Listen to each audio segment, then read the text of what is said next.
All right. So once again, as I said earlier, I am Dr. Joanna Broussard, a qualitative specialist, and I welcome you to this webinar on your dissertation, attitude, committee, and topic selection. If you have questions, I have the chat up. You can pop them in there.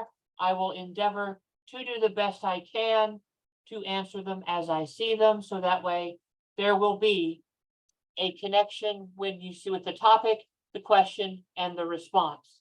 If not, I will get the questions answered at the end and we'll have a final Q&A then. But let's get started by talking about the attitude you have toward your dissertation and toward graduate school, because this is an important thing to think about, as the dissertation process can be very long and it can be very, very tedious. I know a lot of people try to start writing the dissertation and finishing it in a year. Sometimes it can take 2 years, sometimes it can take longer. And because it is so long and tedious and fraught with complications, it's easy to be discouraged and to burn out. So it's easy to say, make sure you stay focused on things you can control. Oh, shut up, In Vivo. I do apologize. In Vivo needs to be closed out because it's going in and out in the background. But it's hard when so much is going on and so much is connected to it to not stress about things that you cannot control. But do your best at that.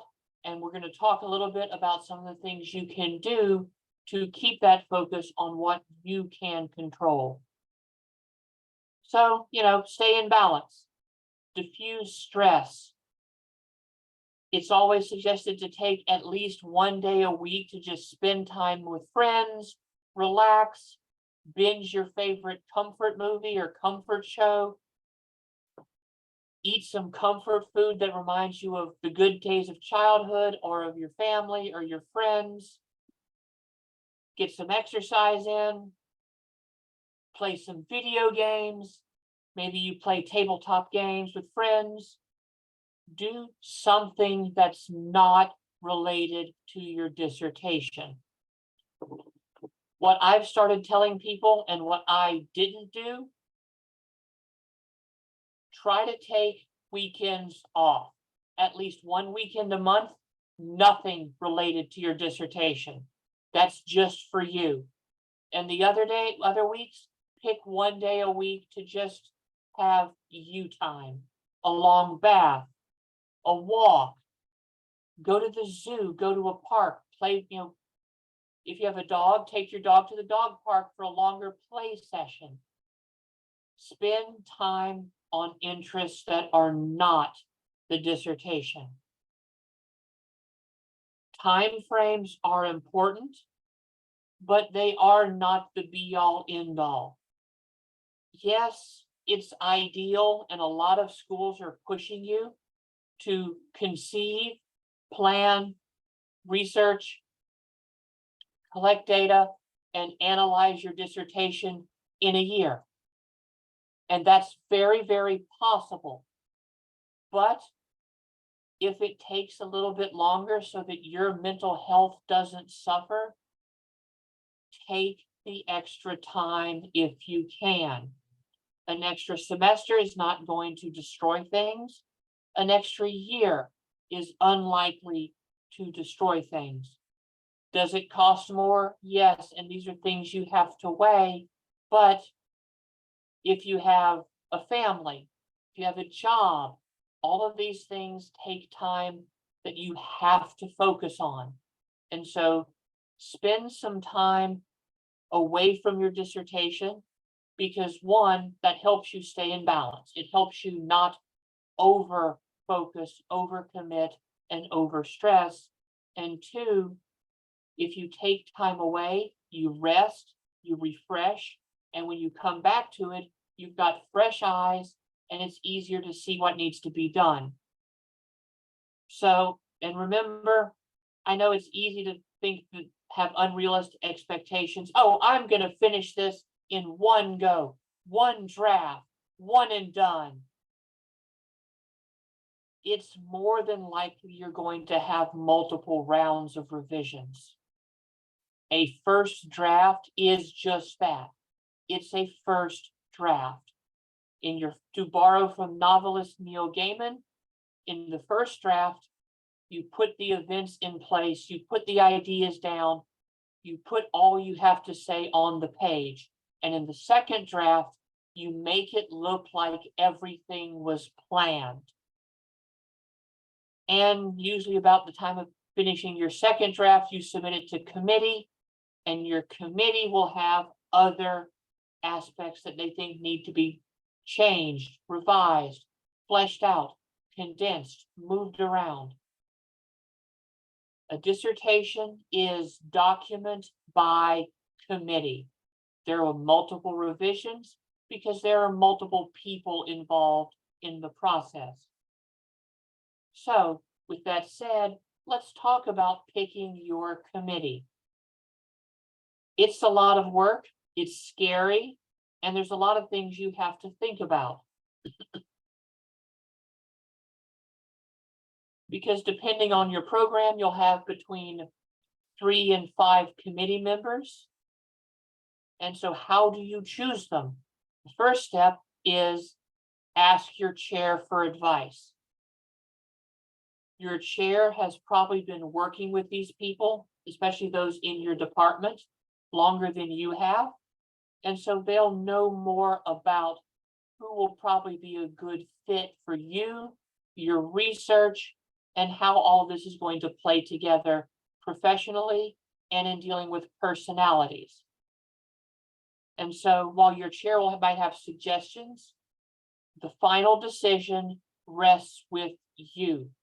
These people are here to serve you and to help you make your research the best it can possibly be. So first, do your research on your potential members. Talk to other students who've worked with them. If you can, take a class or two with these people to get a sense of how they are. Classes aren't the only way to learn about them, but a class is a good way to see how they handle your project, because each graduate seminar will have some sort of a research project that as a component. How do they provide feedback? Do they want multiple drafts? Do they want just turn it in at the end of the semester, you get what you get? How about scheduling meetings with them? How much free time do they have for meetings, for questions, and things like that? So these are all things to think about. And so when you talk to potential committee members, like I said, what kind of time do they have? When I was working on my dissertation, we had 3 members in my area who could be potential committee members and chairs. One was in the process of retiring, so he agreed to be a committee member, but not a chair. One had 11 advisees, and so he didn't have a lot of time to take on another and be a chair. So I knew that, so even though I didn't think I would need a super ton, he also said, I've got 11 members, some need a lot of help, some need a little. He bowed out from working with me simply because he didn't know if he would have time. You need to think about how much time you're going to need with each committee member. How much time do I want to talk to them about ideas? Is this person my theory person, my methods person? Are they helping me with a specific statistical test or with data collection or whatever? How much time am I going to need, and do they have it? What is their feedback style? This is why taking a class with them is important. Some people give a lot of feedback early. Some want multiple revisions and they want to see work, say once a month, once a week. Some want to see something at the end of a semester. And so how much feedback are they going to give you? How hands-on, how hands-off? What, and think about this not just in terms of what they offer, but what you need. Do you need someone who's going to provide a lot of feedback frequently? Or are you content and able to handle, say, waiting a month, 2 months, end of a semester, and then getting a lot of feedback that you revise before the next semester? Think about how you work, think about how they work, and think about how this will all play into each other. Some other things to think about: their personality. How easy do they seem to work with? Are they engaged? Are they absent-minded? Are they controlling? Are they going to make your dissertation what it needs to be for you? Or are they going to make it what they think it should be and what they want it to be? As I've already mentioned, do they have skills or knowledge that you or someone else in your committee might be lacking? Maybe your chair is really good with sort of the general topic you're talking about, but they're not up on the theory as much as this other person. Maybe they're not up on the particular method you want to use, like this person is. And so think about how that what knowledge, what skills, what expertise they bring that will benefit the project and working with the team of your committee and you. Are they familiar with your project area? Are they familiar with your method? Any type of data collection protocol or analysis tools? Are these people that you can work with? Remember that while someone may be an amazing scholar, they can also be a total jerk of a person, and they can make your life miserable because of the way they interact. Consider their relationships and how they interact with the other committee members. You want your committee to have a collegial, friendly, professional relationship with each other and with you. You want feedback from committee members to build towards a greater whole, not be adversarial. It can happen. Academics are very good at being petty. And so having a committee who works well together is essential for your success, both in terms of finishing and in terms of your emotional well-being, because committee members who work against each other add stress that you don't need and that you don't deserve. And in general, try to stay away from people who neither you nor your chair know. If someone's unknown, then they may be great.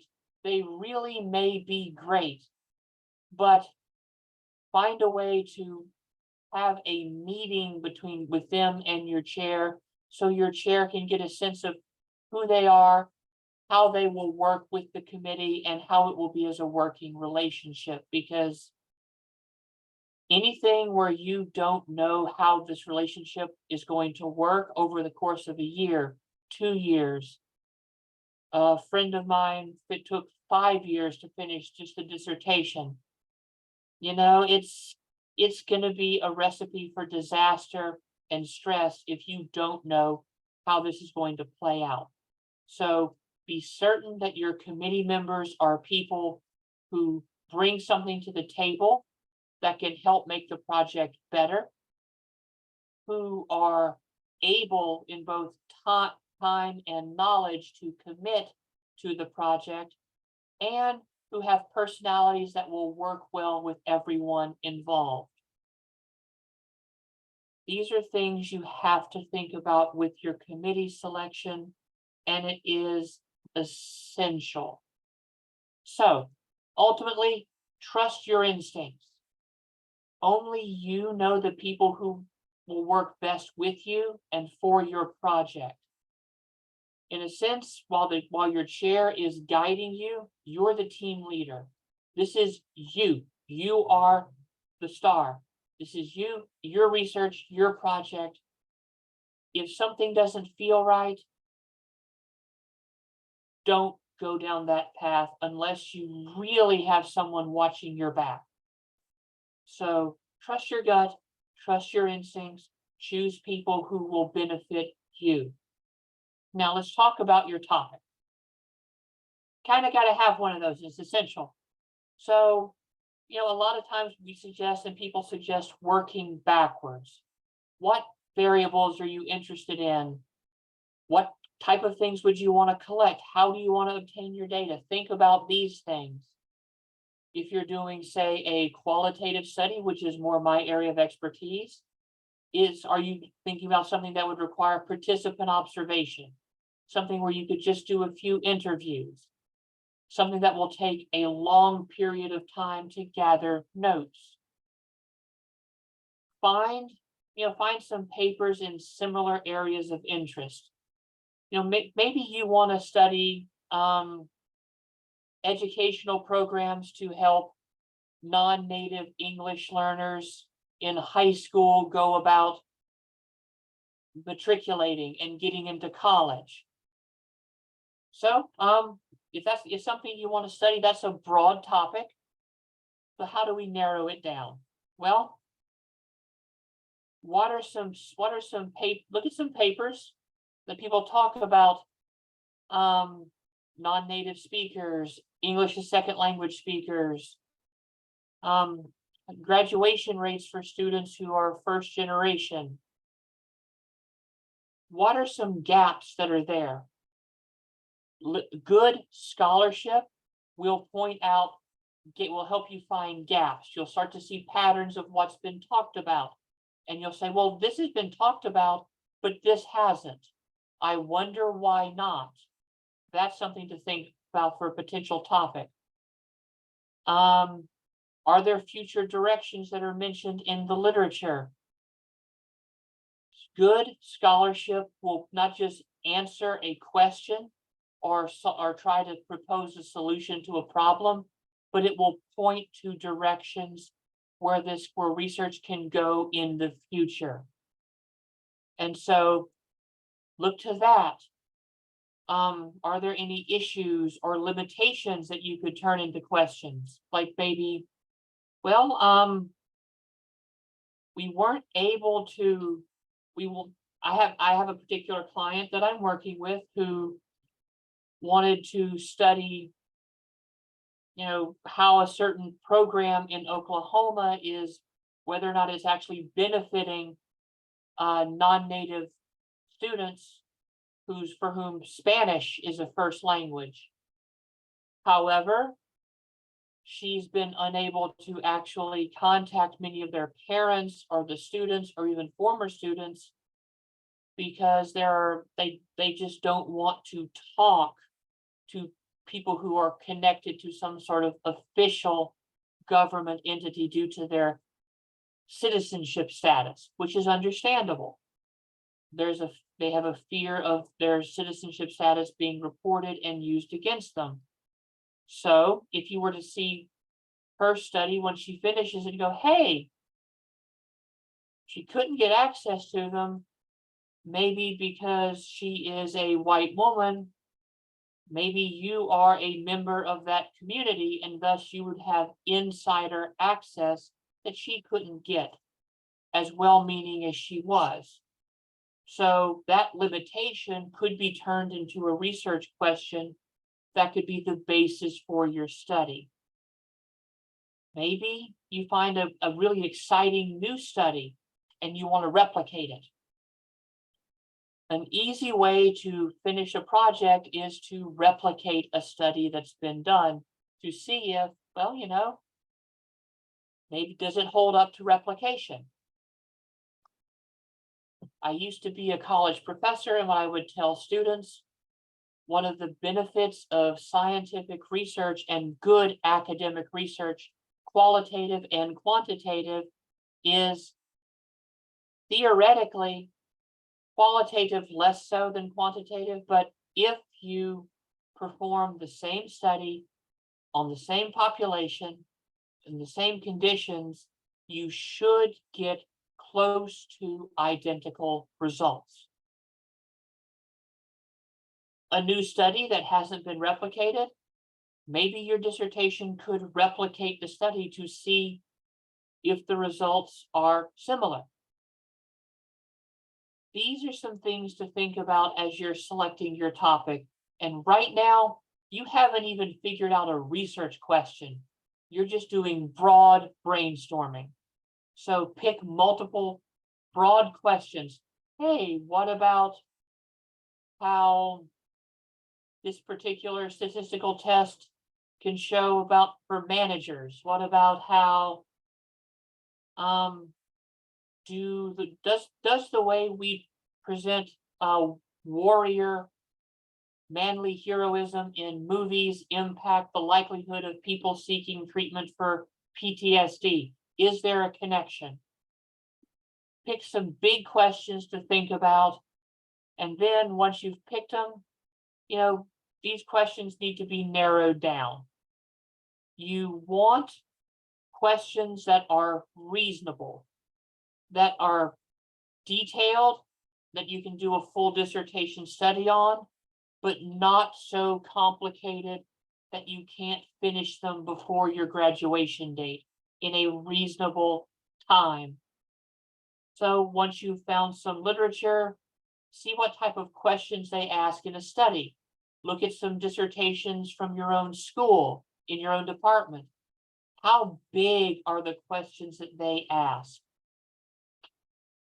So, and then talk to your chair, because one thing chairs are good with is helping to rein in your questions.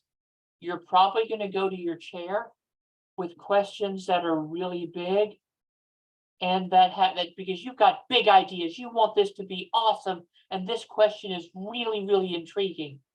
So talk to your chair. Hey, if I did a study on this, is this feasible for a 1-year dissertation, a 2-year dissertation? If not, your chair can help you narrow it down. You don't have to do all of this on your own. A good chair will help guide you and will help move you from big idea to actionable research question. So these are things that we've talked about.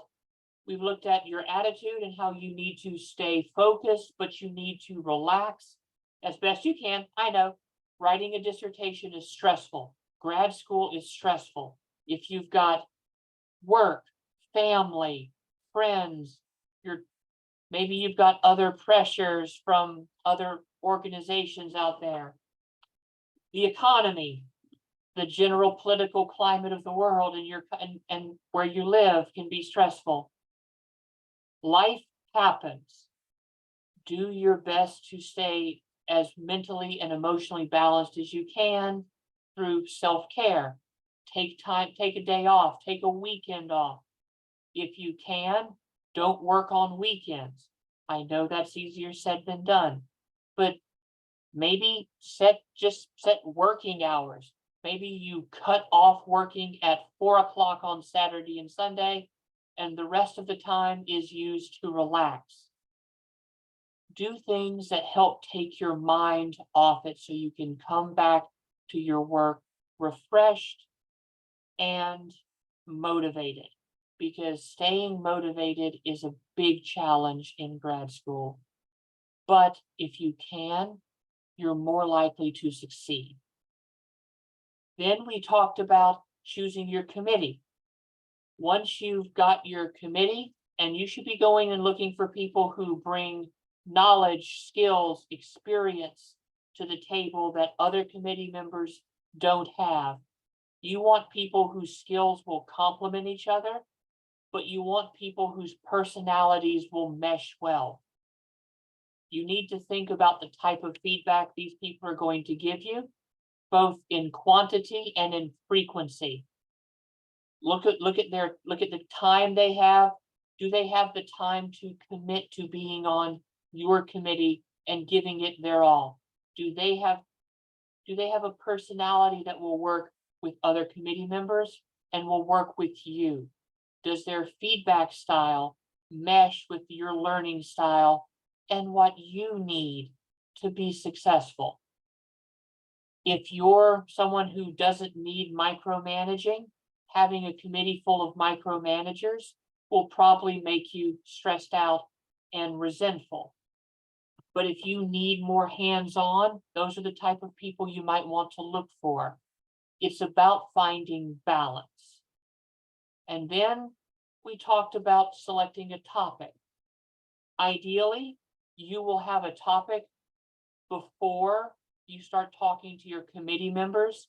Some may want to be involved in narrowing down the big idea to an actionable research question. Some may not. Talk to your chair throughout this entire process, because your chair is there to provide guidance. Look to the literature, look to your interests, think about some big questions, some things that haven't been talked about. Think about maybe a new way to talk about something. And if you get stuck, it's like, I've got these ideas, but I think they're too broad. Your chair can help narrow it down to something that you can actionably finish a dissertation on within a 1 to 2 year period. These are things to think about early in your grad school career, early in your process. And the earlier you start thinking about it, the more you can make classes and research projects work for you. One of the best advices I got in graduate school from a professor was from Dr. Graham Bodie. His research had nothing to do with mine, but I took a class under him because he taught our theory and methods courses. But as one thing he always said was, never do anything in grad school for free. Every class you take, try to find a way to either make a research paper that's part of your dissertation, that you can get a conference talk out of, that you could get a potential journal article out of, or use the class as a way to interview the professor for a potential committee member or a potential committee chair. Everything you do should in some way advance the work you want to do. And so the earlier you start thinking, and I don't know where any of you are in your process, but the earlier you start thinking about it, the more you can have things narrowed down by the time you get to now I have to start writing, start researching. Now I have to do my proposal. So thinking about it that way. This is why, and not all grad schools offer courses to help guide you in that. Mine did. But that's why in this webinar, we talked about your attitude for staying focused and motivated for the tedious, time-consuming, laborious process of the dissertation, selecting your committee, and then choosing your research topic, because these are essential things to think about early and to move forward. Now, are there any questions? You can type them in chat, or you can pop them in the Q&A.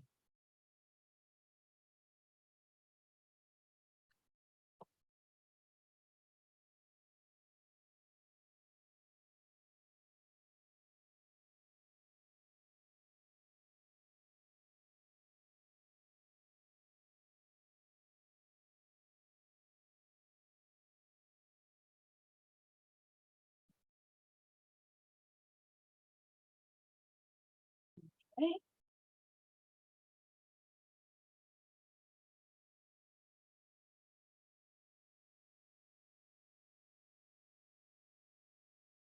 I'll give you guys a minute or so more to type if you have anything.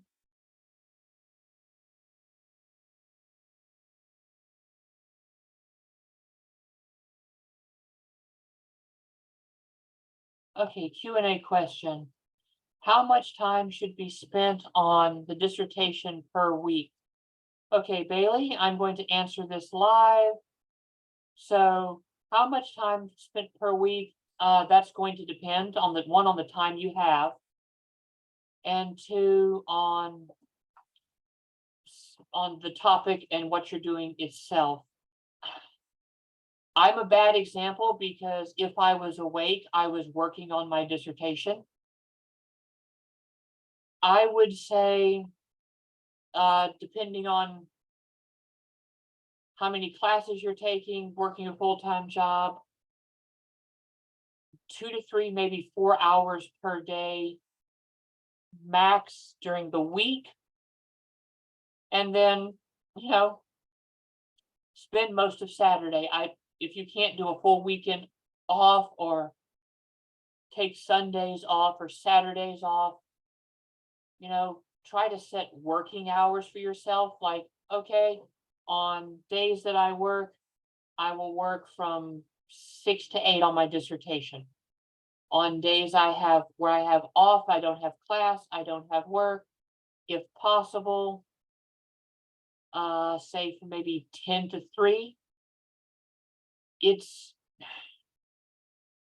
I am hesitant to give an actual amount of time for your weekly expenditure, because some weeks you're going to get a lot done in a little bit of time. Some weeks you're going to feel like you're spinning your wheels. But try to put in a couple of hours a day at least. I've got a friend who writes novels. That's her day job. And she tries to get, she works on her books no more than 4 hours per day writing. She tries to get 2,000 to 3,000 words written, but she said, sometimes you get 3,000 words. Sometimes you get 1,500. Sometimes you're lucky to get 50. But, try for a couple hours each day. Continuous small progress is better than sporadic bursts of progress. So yeah, if I had to give an estimate, 16 hours a week would be a good way to keep making progress. That's, the best answer I can give you off the top of my head, because I don't really think of it that way. And like I said, I was not the best model for how to succeed sustainably. So it's more learn from my mistakes. Take time to rest. But yep, 16 hours would be a good amount of time to spend each week so you can have sustained progress. It's a good question. Just really think about, but also gauge that by, do you have a family? Do you have a full-time job? Do you have a part-time job that's based on shifts? You've got to think about your life and what else is happening in your life. I'm glad it was helpful, Raquel. Thank you. So any other questions? We have a few minutes left. So let's see, questions.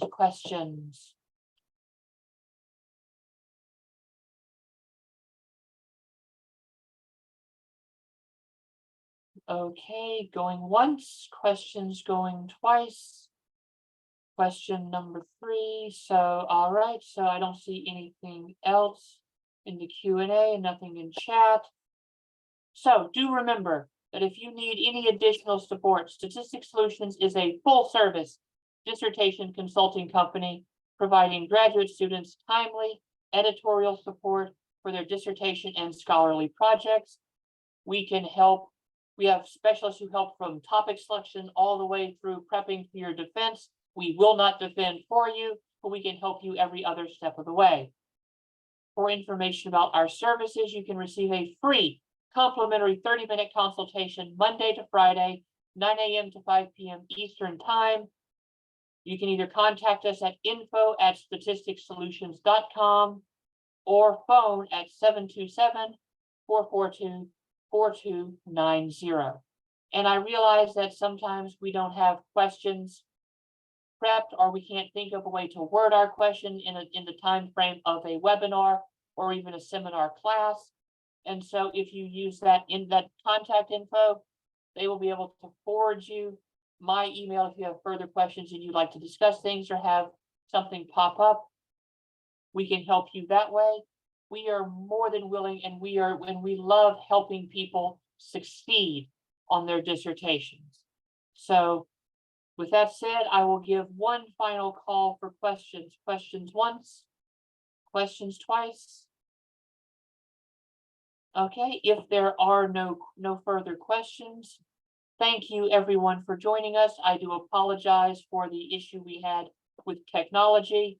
As we all know, technology is our friend until it's not.